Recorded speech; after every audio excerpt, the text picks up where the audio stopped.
At 37 degrees, that's quite a drop. That's 5 degrees. Well, who says staring isn't exciting?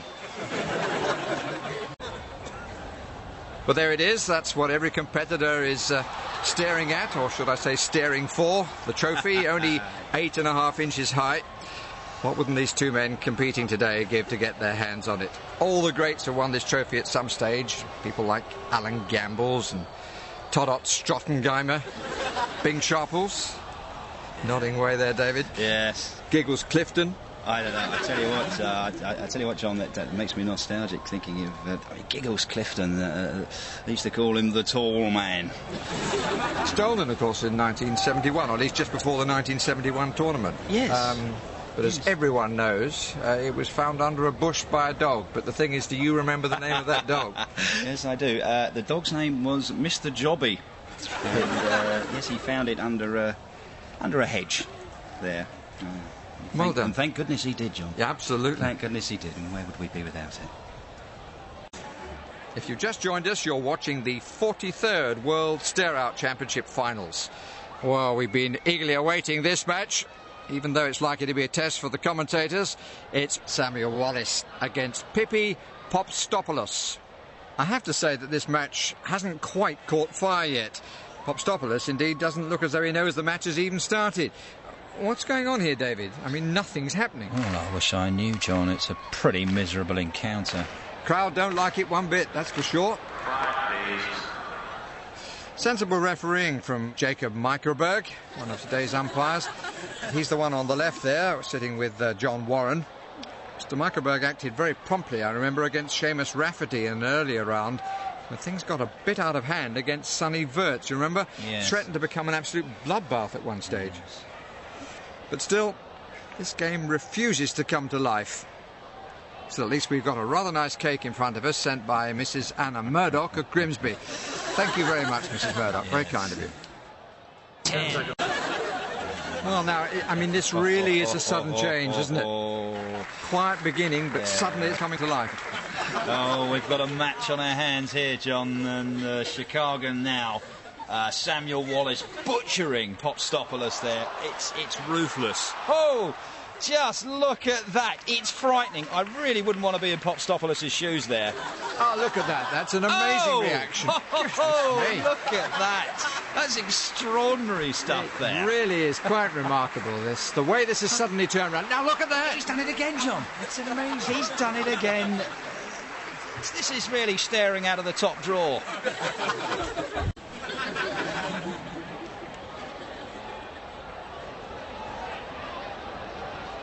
Well, I think we can describe him as a long-serving official. This contest has been going on for 6 hours. Such a tight contest, yes, this. What a match, John.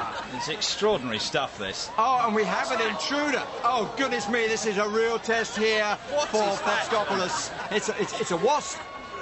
And not a flicker from it. Look, it's landed on his nose and he's still not moving. I don't believe it. He hasn't batted an eyelid. And it's right in front of his staring gaze there, and not a flicker. That's extraordinary stuff. And so unfair, but he survives and still stares at his man. Well, here we are. We're all set. It's a capacity crowd, and we're ready for the World Championship Stare-Out Final. Joining me in the commentary box is David Joyce. Hello, David. Hello, John. Hello, everyone.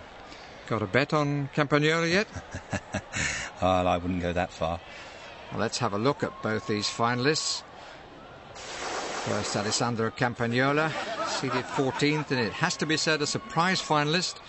Not tipped by many to go all the way, but a great run of form brought him to this stage, and no fluke. Some big names have fallen to him, most notably the number 6 seed India's Anand Nanak in a classic semi-final. And his opponent, the defending champion, well, just look at those statistics. 6 times world champion. Hugely impressive. And he's only 32, but he's already among the all-time greats of this sport. Yes, some people are very surprised to find out he's only in his early 30s. But the concentration required at this level has obviously taken its toll to some extent, John. He really does. Eat, drink and breathe staring.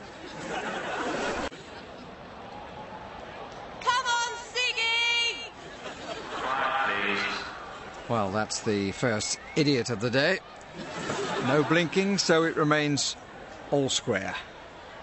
Let's go to the stair cam to see what Campagnola has to deal with. Oh, look at that. It's a fearsome sight. Just look at the level of concentration in those eyes. Yes. I'm sure there's a part of the Italian now saying, I've had enough of this.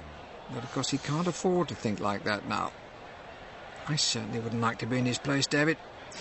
What can Campagnola do to combat this attack? Oh, well, John, he'll be digging very deep at the moment, calling on all his resources to combat this onslaught from Spassky. But having said that, he's holding up very well. Sorry to interrupt you, John. Yeah. I think Campagnola's starting to sweat. Oh, Yes, there it is. The pressure's starting to get to Campagnola after 9 minutes. David, just as you were saying how well Campagnola was holding up. Yeah, Spassky's definitely gaining the initiative there, and it will be important for Alessandro to maintain his concentration. He'll know he's behind, but he's a gutsy campaigner, and he's certainly, I would think, will have something left. Yes, there it is. Yes, incredible, David. Spassky's produced an attack from nowhere when we were least expecting it. Great example for any young players watching. Well, it's not over yet, John. It'll be interesting to see how Campagnola responds. Measures that have gone some of the way to curb this worrying problem of drugs in the game, and I would guess that a lot of... David, I must stop you there. I think we're seeing some developments in the match. Yes. Yes, some head movements from Campagnola. Signs that his challenge is beginning to weaken. He's in trouble. Oh. And Campagnola has started to sweat again. Yes. And I think he'll know he's down. The pressure really now beginning to tell, and Spassky just pummeling Campagnola into submission.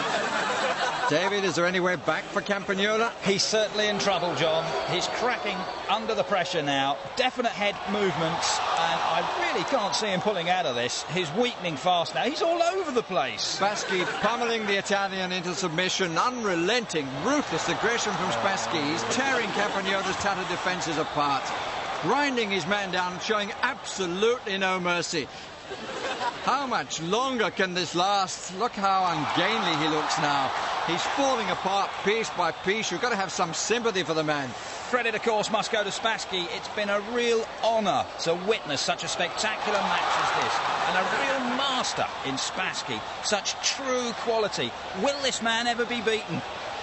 Look at him now, look at him, he's going down fighting, and the crowd are going wild. There he goes, he's gone. Campagnola blinks, and it comes to an end, it's all over. Spassky has retained his world title in masterful fashion. What a classic final this has been.